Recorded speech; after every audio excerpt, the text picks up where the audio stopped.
Guys, oh, jeez. I want you close, all right? So if you're way back, why don't we sit over here or sit over there? But get up close so that you guys can actually interact with the governor. All right, I don't want you too far back. Thank you.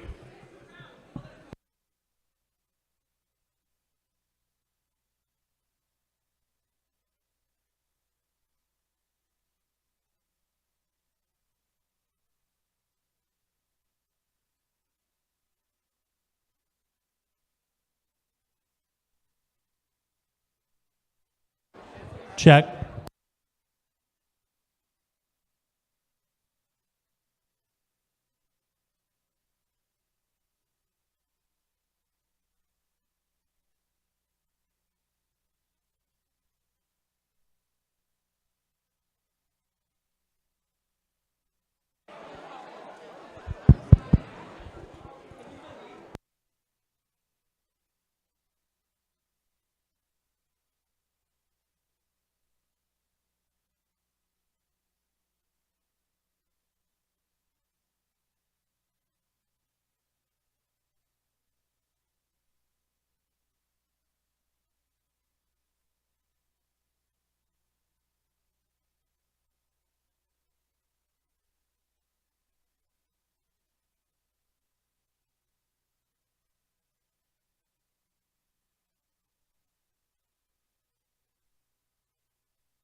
All right, if I could have your attention, guys.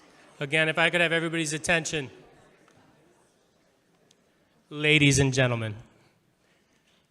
All right, so the governor is on his way. He's not here just yet, but we do have Ms. Summers, Mr. Gajewski, and Mr. Bumgardner here, who are some of in our local government. So give them a round of applause real quick.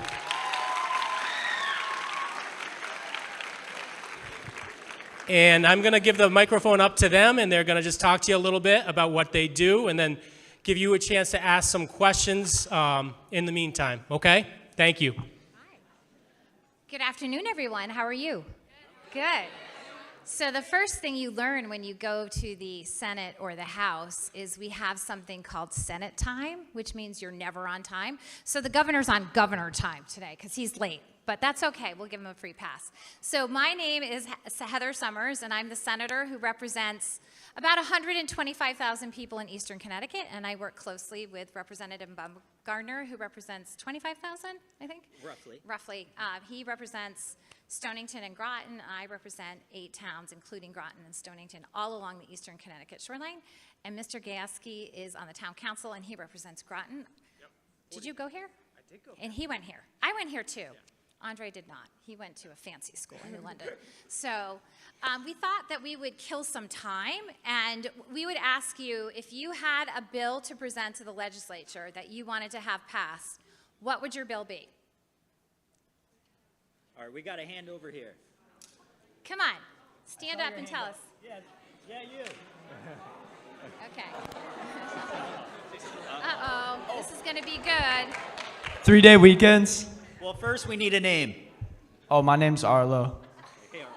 Okay, so you would like to have a 4-day school week? No. Yes. Okay. 4 days.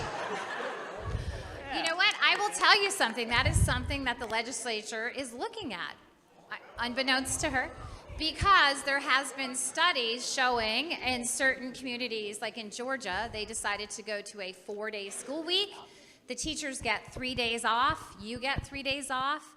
They do go a little longer, but the outcomes in their learning have significantly improved. So there's many superintendents around the state. I meet with 14 of them on a regular basis. They're interested in that. They're also interested in looking at maybe starting school a little bit later in the day so you guys can sleep in.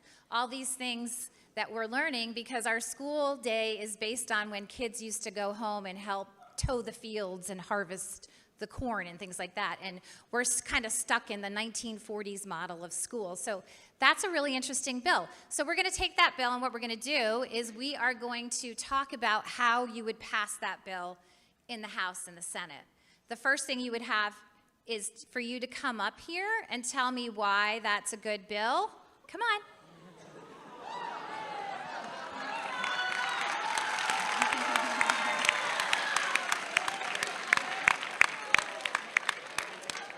So you would introduce the bill. It's like, I'm introducing a 4-day school week and why it's good. And then we're going to have somebody who's going to argue the opposite, why it's bad. Who wants to argue why it's bad? Okay, come on up. Okay. So okay,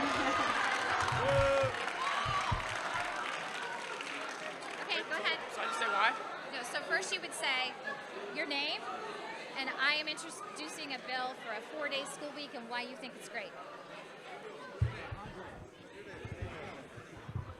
My name's Arlo, and I'm going to say why a 4-day school week is better than a 5-day school week. Okay, tell us.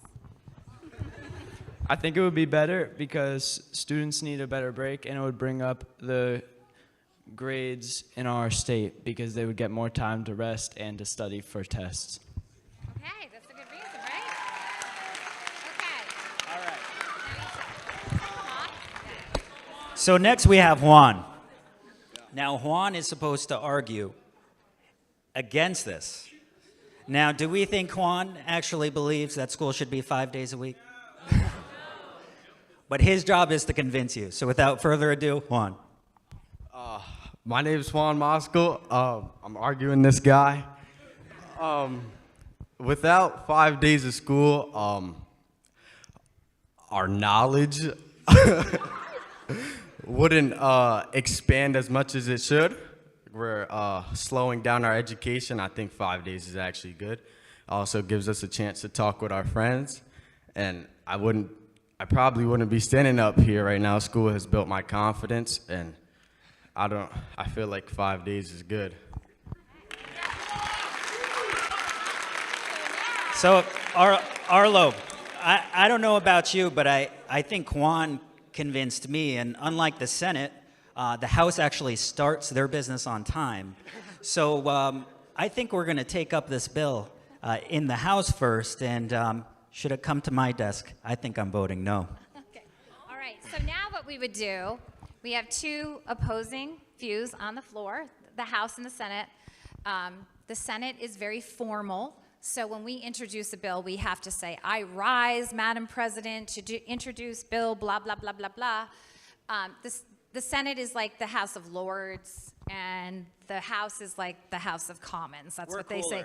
They're way cooler in the House. It's like the Wild West. The Senate is kind of stuffy. But what we could do is, does anybody here like who likes the idea of a 4-day school week? Don't everybody raise your hand, because we need somebody who's against it. Okay, so how would you make the bill better? Would you say, I want a 4-day school week? Come on, I'm giving you ideas. But you know what? We're going to go for longer hours, and we're going to start a little later. So that would be called, woo! Okay. So that would be called an amendment. She's going to make an amendment to his bill that it's going to be 4 days a week, but she's going to make the bill a little better somehow. So come up with a way to make that bill better. Okay. A way we can make it better is maybe like like offering more like maybe different classes, make students, a little more well-rounded and, more involved in things and more activities. Okay, there we go. Good answer. Okay. So now we have an amendment and a bill on the floor, but now over here, where Juan is against this, he wants 5 days. Who has another reason why a 5-day might be good? Do you want to come up? Come on up and tell us why a 5-day would be good. And then I usually have a lady up. I know, but they don't raise their hand. Okay, there's one. There was a young lady in. Someone raised their hand in the back, far left. Curly hair? Yes, curly hair. Come on up. Come join us. I'm not sure if it's right. All right, so you're going to tell us why, give us another reason why a 5-day school week. Well, it is work week. It's better than I think that 5 days school weeks would be better, because then you could use Fridays as like a day where it could be like a relaxed day where you have like games and stuff that you do and other things like that. And it just is better for you, because then you could still,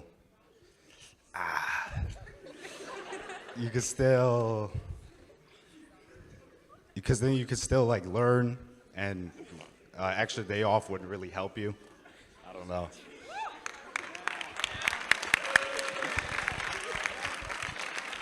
So would you like to make an argument for the 5-day school week or the 4-day school week? Okay, I'm going to throw another one out. He could have another amendment, and this happens in European countries. Ready? How about you go to school Monday through Saturday, but only till 1 o'clock?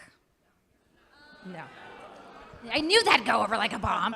Okay, here you go. You're going to argue. No, you're arguing for Okay. Sorry. I think a big thing people need to take into consideration is that some people's home lives might not be as good as yours. So school can be an escape for a lot of students to get away from that, or students who have to work can work on weekends, so they still have time to help support, but they're also getting that escape from maybe a toxic home life.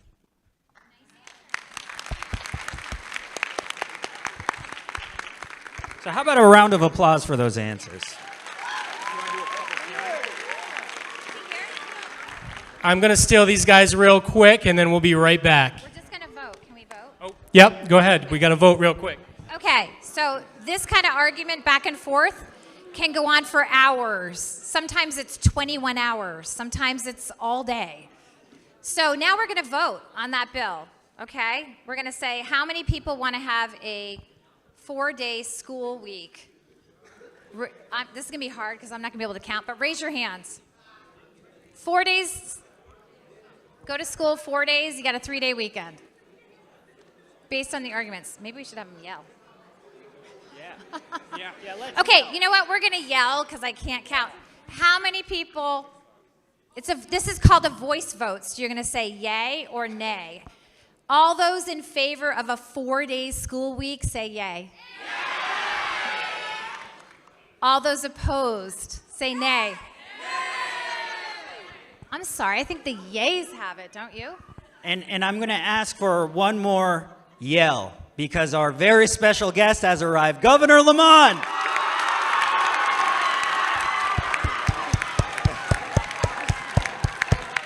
Ned.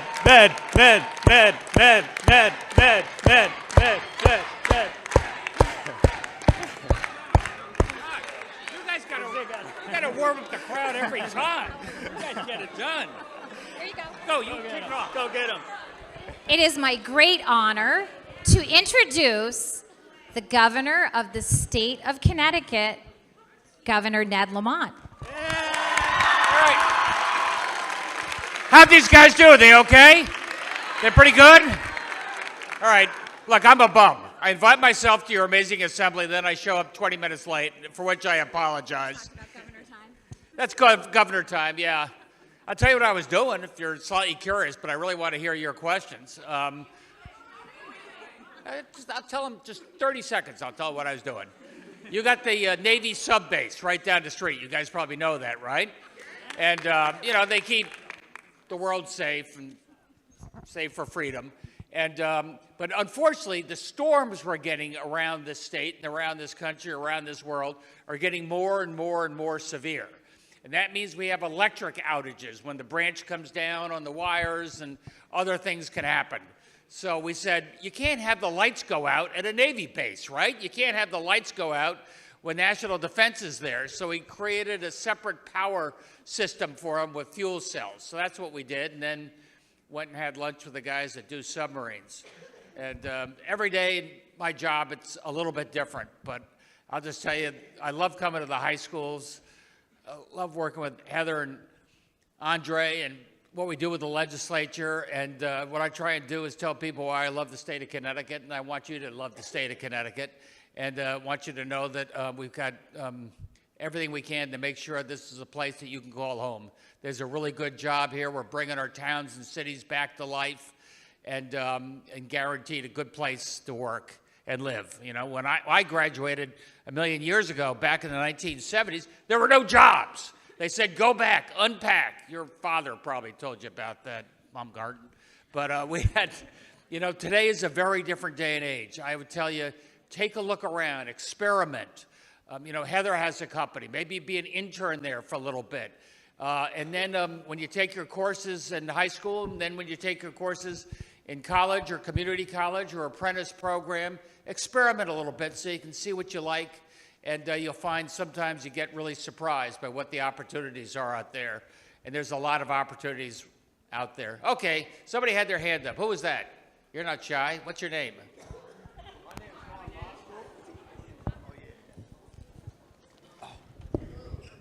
My name's all right, bro. What's good with you? My name is Juan Moscow. I have a question on your beliefs of cell phone usage in school. Uh-oh. All right. Oh, man. I'm gonna go right at it. And I'll tell you, for the elementary schools, I want to get them out of there. I think they're incredibly distracting. I think too many people spend all day staring at the phone, not interfacing with each other. And I'd say about 90% of our elementary schools have already gone in that direction, at least in the classroom. High schools is a little more optional, but it doesn't bother me to have everybody looking each other in the eye and talking to each other and putting their phone on pause a little bit.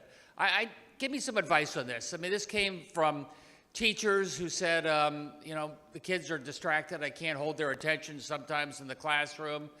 And all the anguish and distress and mental health issues that are out there.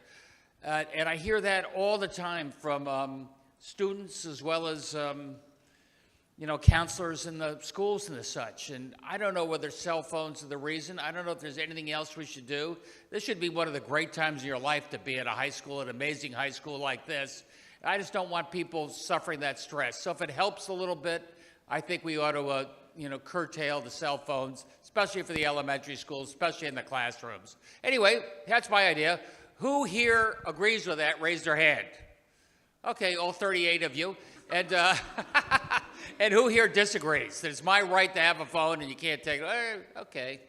And a lot of people are undecided. That's the story of life. What else? Yeah.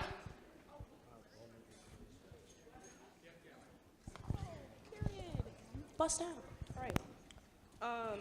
Wait, do I have to stand? Yeah, what's that? Okay. Sorry.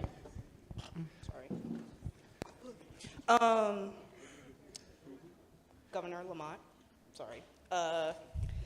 What can be done about the raising costs of colleges? The question is about the high cost of college. And you guys can help me out with this anytime you want to. Well, thanks to these guys right here, community college is debt-free. So I'm trying to do everything I can to make it no cost to each and every one of you. We've said when you graduate from high school, we're going to show you, if you're in the top part of your school, automatic admissions into CSU, automatic admissions into UConn, and we'll make sure you know the maximum you know, scholarships that are available for each and every one of you.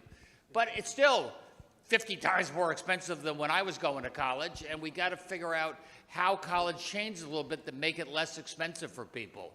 You know, maybe there'll be a little more remote learning. Maybe there'll be a little more artificial intelligence.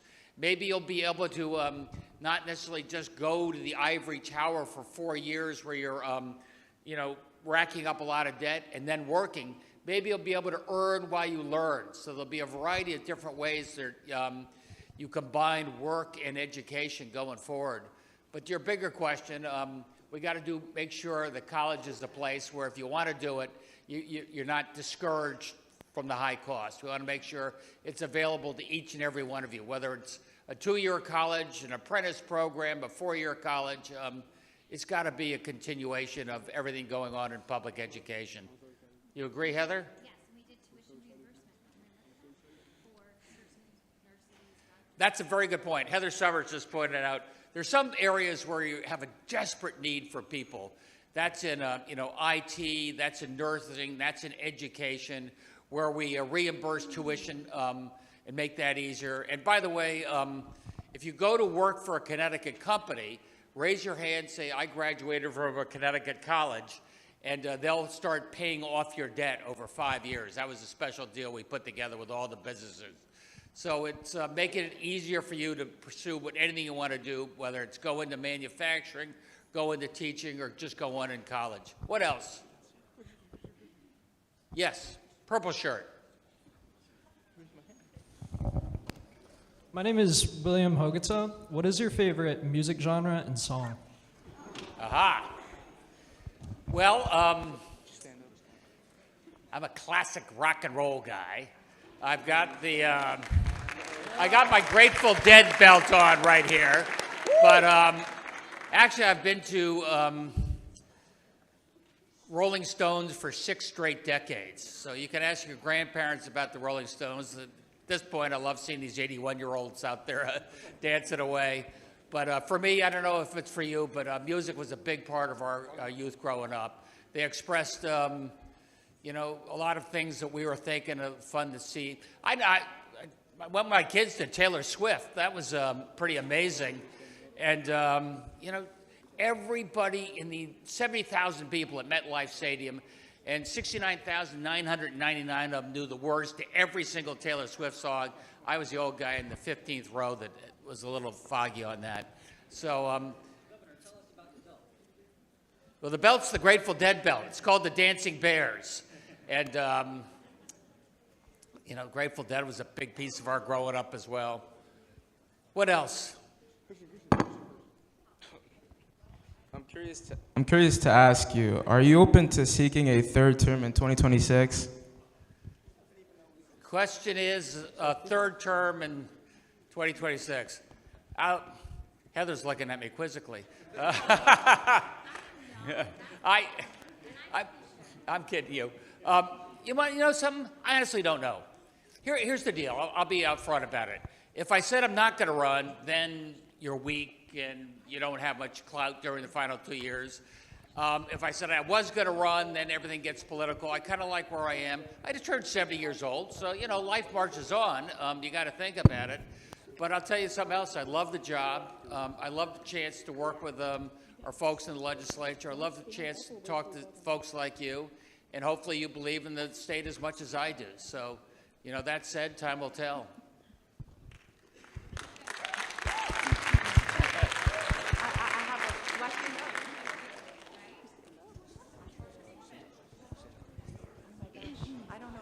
Your students are not shy. Usually have to tap dance for 10 minutes waiting to... My name is Madison Terry, and do you think democracy is at stake in the presidential election?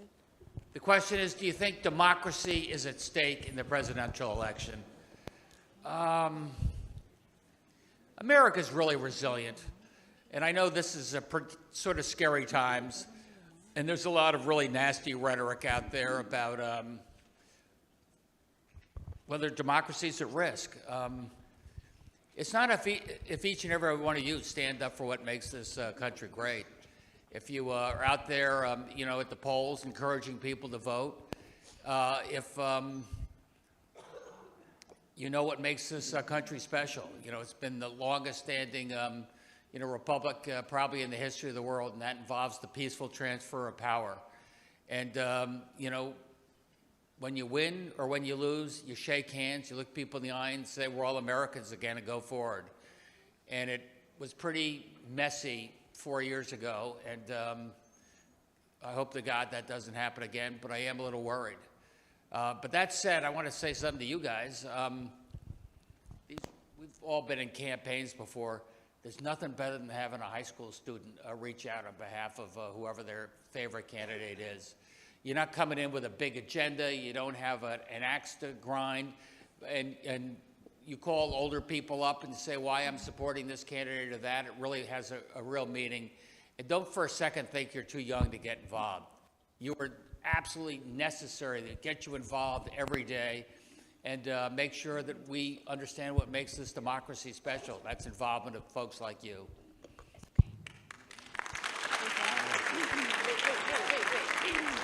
You guys want to jump in? Governor Lamont, so it's no secret that in today's generation, schools are becoming less safe. So I want to know what you're doing to help keep me safe, my peers safe, and our faculty safe. The question is the safety of schools.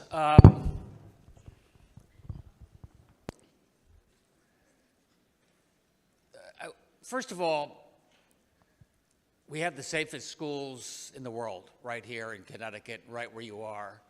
And that's because your teachers and marshals and everybody here cares deeply about your safety. I can tell you that we all are nervous at a certain age. You know, when I was in elementary school, we used to hide under our desks because we thought the Soviet Union was going to drop bombs.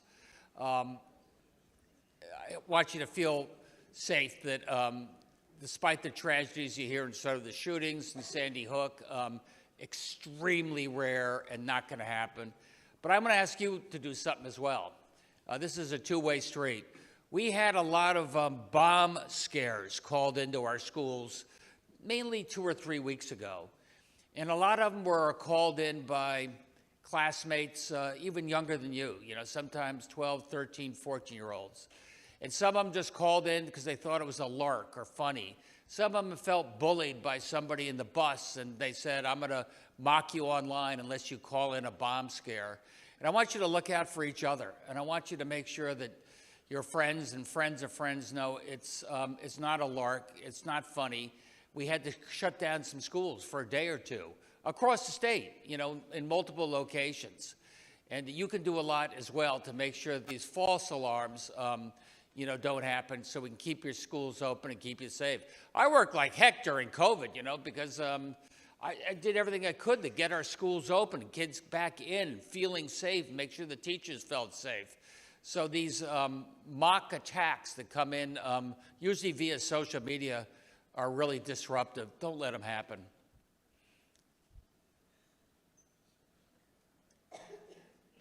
Yes? I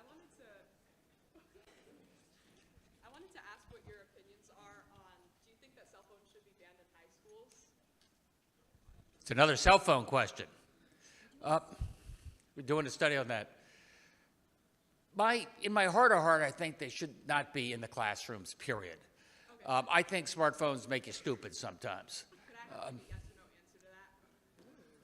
Should they be banned in classrooms or not? Look, I think they should be banned in classrooms. That said, let me tell you the way education works in the state. It's up to your superintendent in each and every one of these districts. It's not like, you know, Ned Lamont says we're going to ban them and that's the way it goes. It's not how we do it. But my personal feeling, I do. I think phones in the classroom, even in high school, are a terrible distraction. Okay. Have you ever heard something along the lines of, if anything happens, I love you? There are thousands of school shootings. There are threats that even come in now. And yet, while you can't promise that this is one of the safest areas, you cannot deter the fact that there are going to be situations in which that will happen. Not having our phones, we will never be able to say goodbye to those loved ones if something were to ever happen. I say if and when. Okay.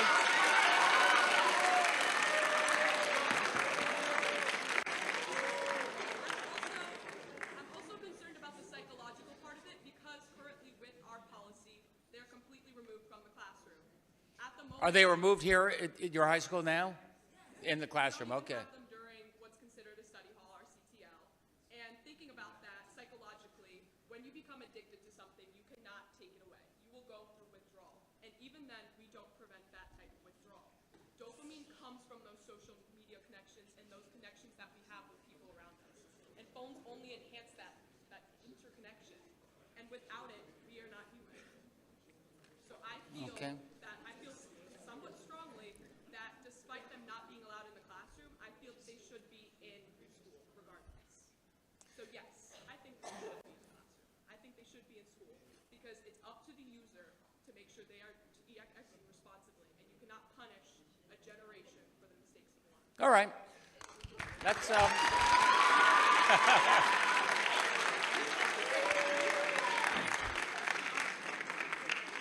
Look, I'll be blunt. I mean, do I agree? No. But you're seniors, juniors in high school. You've got a student council. You have a right, like this young lady did, to make that case and make it clearly. From my point of view, I still want to do everything I can to make sure this is a personal experience. I don't think we're aiding somebody's addiction by taking away their phone. I think we're helping people learn the right judgment, how to manage that themselves as well. But you make a fairly decent point. You got some superintendents and principals over there. You work that out together. You know where I stand, and I think I know where you stand. Yes, Gap. Hello. Governor Lamont, what are your views on ranked voting? On what voting? Ranked voting. Ranked choice voting. Look, I personally think it makes a little sense. I'll tell you what, you know what ranked choice voting is? Here it says this, look, there's going to be 5 candidates in a primary. And you say, this is my first choice, this is my second choice, this is my third choice. And let's say your second choice gets bumped, that you move up. That way, when you're running for office, you don't anger all your other opponents. There's some reason to see if you can find some general agreement. The problem with ranked choice voting, as you can tell by my explanation, is it's freaking complicated. And sometimes people have a hard time right now just figuring out Kamala Harris or Donald Trump before you try and give other choices there. But I think give it time. Start with the municipal election. Start with the student council election. I think it's something we can learn to appreciate, and I think it'll give you a little more flexibility in your choices. Here's somebody who knows something about ranked choice voting. And I'm on the governor's working group to solve these issues. We actually have a public hearing coming up where you can voice your inputs on it. So I'd love to connect with you offline so you can come participate in our upcoming public hearing. Yeah. He's the guy. You got the input. Couple more? Who's got the mic? You got the mic. I was wondering what your take on silverware in the cafeteria is. The plastic forks are really bad for the environment. Wow. Silverware in cafeterias. You know, I'm supposed to have a strong point of view on everything in my job. I just don't have that strong a point of view on that one. I don't know. Heather, what do you think about silverware in cafeterias? Sounds expensive. All right, pizza. Heather just said, everybody have pizza, you don't need fork and knife. Let me think about that. A couple more, what else? Here you go. Hi, I'm Mr. Lamont. I'm Fabian, and I was just wondering what are Connecticut's plan regarding the inflation crisis that is currently going on, and how Connecticut plans to respond in the following years. The high cost of inflation, was that it? Yeah, how they plan on responding to inflation. And okay, the question is the high cost of inflation, the price of everything's going up. What are we doing about that? You know, fairly good point. Coming out of COVID, nobody bought anything for 3 years, and you couldn't buy anything. And then all of a sudden, everybody was buying everything at the same time, and the price of everything went up a whole lot. And right now, it's a state that's a lot less affordable than it was when I was your age. You know, as Heather said, one of the things we're doing is trying to make community college debt-free, make it a lot less expensive for you to go on to college. We're trying to cap the price of drugs and pharmaceuticals so it's easier for your parents. The biggest problem, I think, right now in terms of cost is housing. The cost of housing is through the roof, and a young person like you, when you want to buy that first house in 10 years, it's a lot tougher. We can subsidize it and make it easier to buy a house. The main thing is we need more houses. We're building more houses than ever before. More houses have been built in New London in the last 5 years than the last 10 years combined. And these are all different ways that we can bring down the cost of living. And I'll give you something else. Pay people more. Pay them more. We make sure your starting salary is a lot more than it would have been. We've raised the minimum wage. A lot of salaries for nurses and teachers are going up as well, as we try and get a better balance to make life a little more affordable, especially for young people starting out. And we lowered the state income tax. That's a very good point. Something I usually mention 5 times in every answer. How do you plan on to address the teacher shortage across the state and its impact on our education and teachers' overall well-being? Question is teacher shortage. Who here would think about being a teacher in the state of Connecticut when you graduate? Well, I love you. Keep going. Teaching is the most important, meaningful profession in the world. You change people's lives. Look around. Think about the teachers who have made a difference in your lives. So to your question, how do we get more teachers? Number one is respect. Just make sure people appreciate every day the value of a teacher. Thank them for what they do. Tell your parents to thank them for what they do. Tell your legislators to thank them for what they do. You know, secondly, we're trying to make it easier to become a teacher, less expensive, faster to become a teacher, pay more as a teacher. But I think it really starts with respect and reminding people that there's no more noble profession in the world than being a teacher.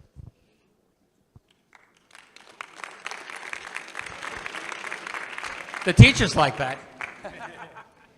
As a governor of a blue state, what do you do to build bridges with people who don't agree with you? And what do you do to talk with those who don't necessarily have the same, party as you? All right, the question is, as a governor of a blue or more lean Democratic state, how do you work with those across the aisle who don't necessarily agree with you or are a different party?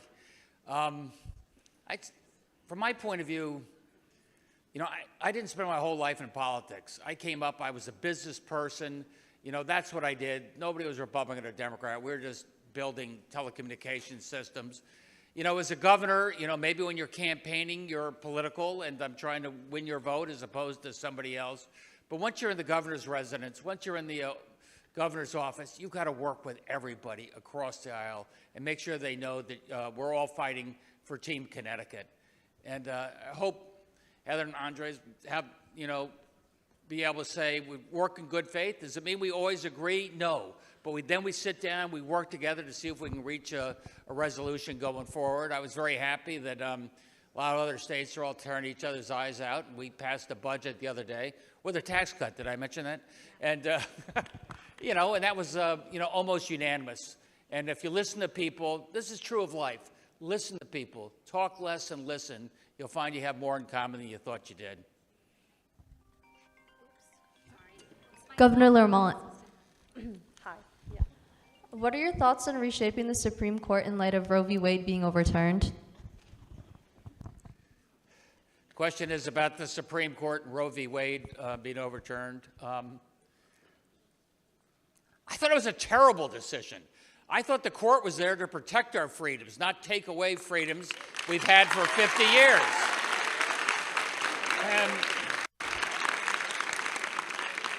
And look, I don't want to be alarmist, and everybody says, don't worry, they can't outlaw a woman's right to choose. It takes 60 votes in the Senate. Next president of the United States can go to the Federal Drug Administration, FDA, and say, I want to get rid of this or mifepristone, things like that, on the grounds of something or other. So these freedoms we take for granted are never, you can't take a freedom for granted. And I think the Supreme Court reminded us of that with their abortion ruling, the Dobbs decision the other day. That's why elections matter, and that's why every day when you see somebody trying to attack your freedoms or the freedom of a friend, stand up for them, because they're at risk every day. I think we should know in Connecticut we have bipartisan support to protect women. Heather just makes a very good point, which is in Connecticut we have strong bipartisan support for a woman's right to choose, which is good as long as the federal government doesn't do something to take away our freedoms as a state.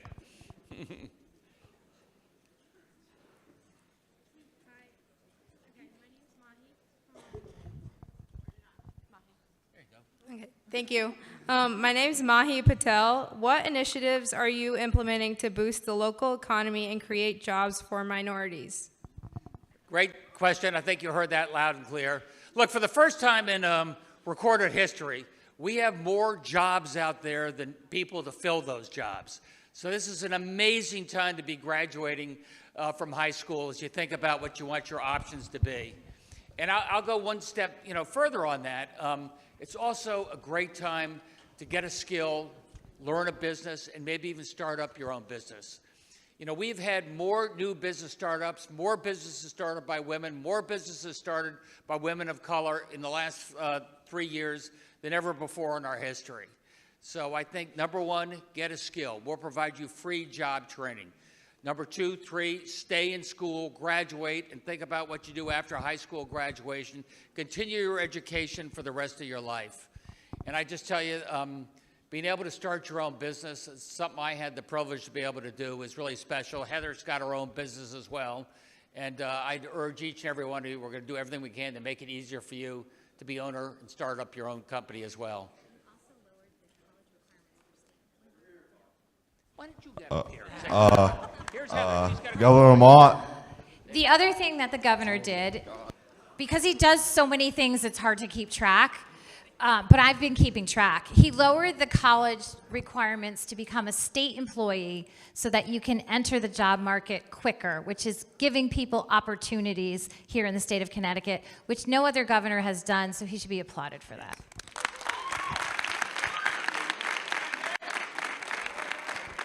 Yeah, we had a lot of ridiculous requirements, like Heather said. You got to be a PhD, you got to be a master. No, you don't. You just have to have the skills you need to be able to do your job. My name is Justin Jimenez. Governor Lamont, who are you voting for in this presidential election and why? The question is, who am I voting for and why? Well, here's 2 things. I usually don't get into that in my role as governor because I'm here, not in a political role, but a role as the CEO of the state. You asked me directly, I can tell you that I'm going to vote for Kamala Harris and Tim Walz.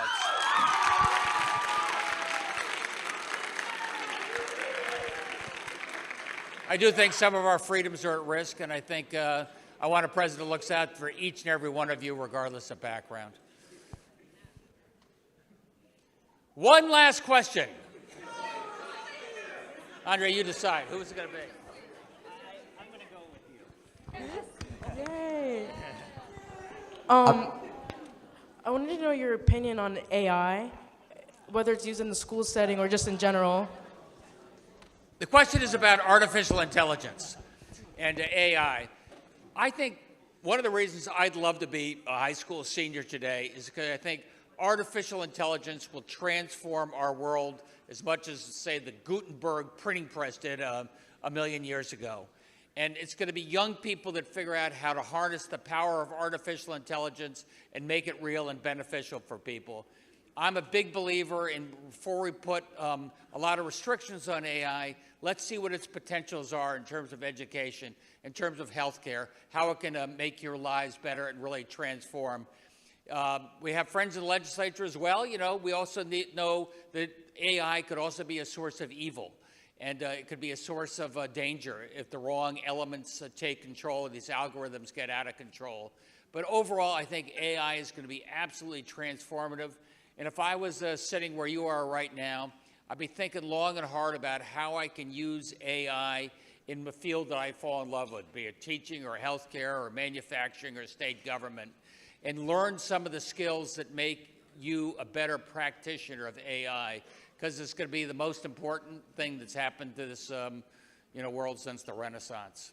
Anyway, everybody, I want to say on a personal note, I appreciate the chance to be here.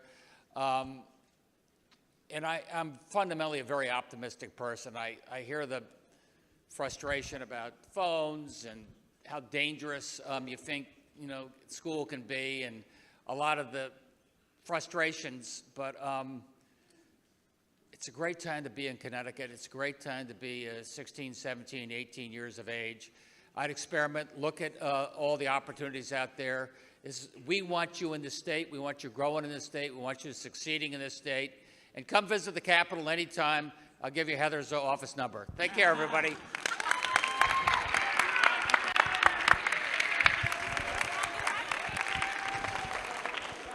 Let's give one more real big thank you to Governor Lamont.